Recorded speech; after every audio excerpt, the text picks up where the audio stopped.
Қайта қош келдіңіздер, ғылым сүйер қауым. Бүгінгі бөлімде біз плазмидалардың қызықты әлеміне, олардың функциялары және олардың үйлесімсіздігінің себептерін зерттейміз. Плазмидалар көбінесе гендерді тасымалдау үшін векторлар ретінде пайдаланылады.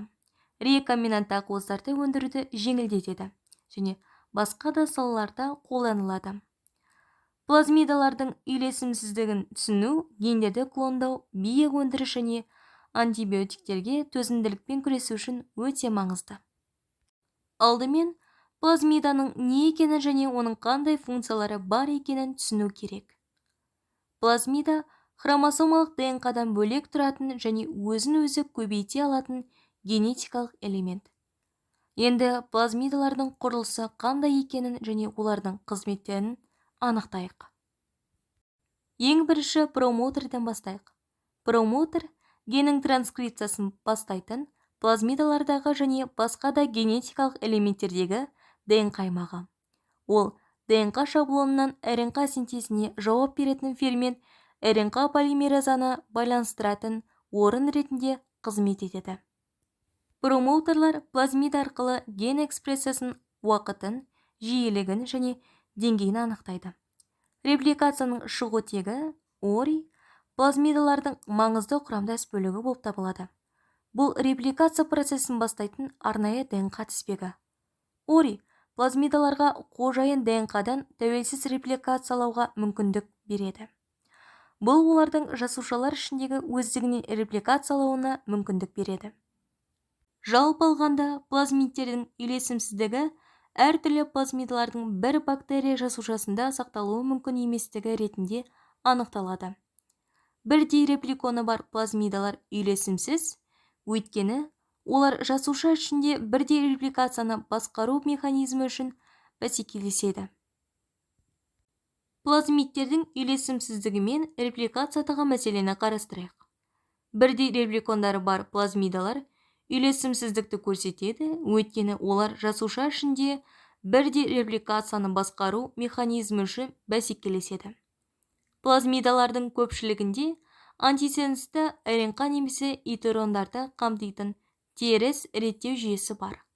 Ол плазмиданың көшірме саны жоғары болғанда репликацияны болдырмайды, бірақ аз болғанда репликацияға мүмкіндік береді. Плазмидада антисенс РНК-ның болуы репликация механизмінің белоктарының трансляциясын тежеу арқылы репликацияға жанама түрде кедергі жасау немесе репликация көзіне қосылу және репликация механизмін блоктау арқылы репликацияны тікелей болдырмау үшін қызмет етеді. Плазмидтің көшірме саны артқан сайын бұл антисенс РНК мөлшері артады. Нәтижесінде плазмидтердің репликациясы тежеледі.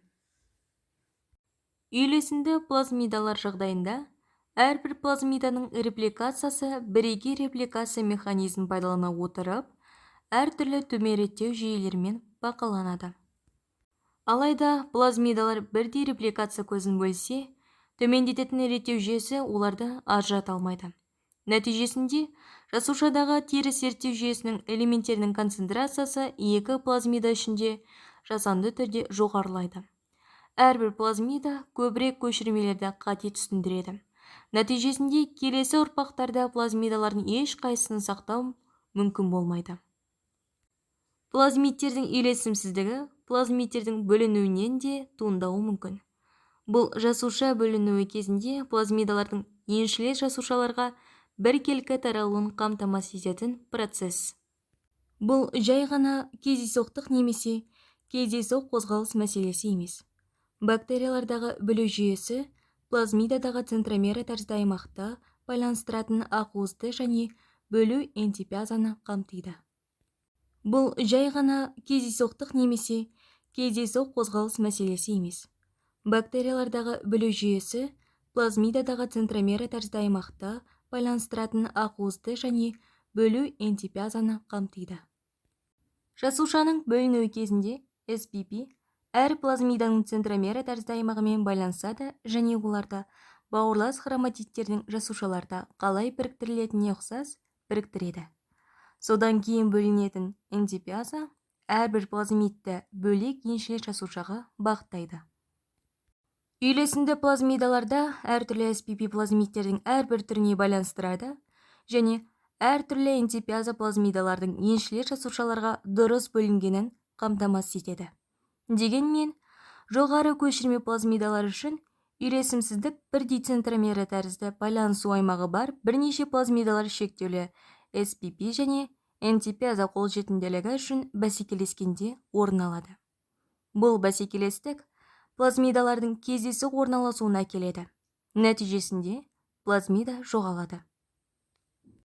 Төмен көшірме плазмидалар үшін сәйкессіздік негізінен сәйкестендіру мәселесіне байланысты. Жасушадағы CBPS бірдей центромері тәрізді аймағы бар плазмидаларды ажырата алмайды. Бұл энтипиазалардың бірдей плазмидаларды бөлек жасушаларға бөлудің орнына бір еншілес жасушаға бағыттауын тудырады. Сонымен қатар, жасушаның бөліну кезіндегі репликация уақыты да кейбір төмен көшірме плазмидаларының адекватты емес таралуында рөл атқаруы мүмкін. Бұл жағдайдың қыр-сырын түсінгеннен кейін, сізде мынандай сұрақ туындауы мүмкін. Плазмидаларыңыздың үйлесімділігін қалай білуге болады? Ғалымдар репликация және бөлу жүйелерінің ұқсастығына негізделген бір топқа жататын плазмидалар үйлеспейтін бактериялық үйлесімсіздік топтарының жүйесін жасады. Енді биоинформатика құралдары зерттеушілерге олардың плазмидаларының реттілік деректеріне негізделген қаншалықты үйлесімді болатынын анықтауға көмектеседі. Алайда, егер олар түсінікті болмаса, зертханадағы трансформациялық тәжірибе сіздің плазмидаларыңыздың үйлесімді немесе үйлесімді еместігін көрсетеді.